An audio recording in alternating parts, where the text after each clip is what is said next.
پیچھے فوج لگی ہوئی ہے فرعون کی، مجمع ہے، ہزاروں لاکھوں کا لشکر لے کے، تلواریں نیزے، فرعون پیچھے، آگے دریا آ گیا، حضرت موسیٰ علیہ السلام کھڑے ہیں، کدھر جائیں؟ اللہ پاک نے فرمایا مارو ڈنڈا۔ کہاں؟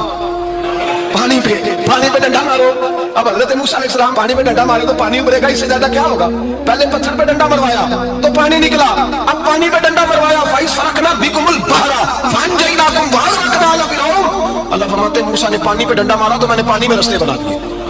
ایک جگہ ڈنڈا مارا تو پانی نکل آیا، دوسری جگہ عصا مارا تو پانی خشک ہو گیا، 12 چشمے بن گئے، 12 رستے بن گئے دریا میں سے۔ حضرت موسیٰ علیہ السلام گزر گئے اور اللہ فرماتے ہیں فرعون بھی آیا تو اسے میں نے غرق کر دیا، اور وہ کھڑا دیکھتا ہی رہ گیا کہ بنا کیا ہے۔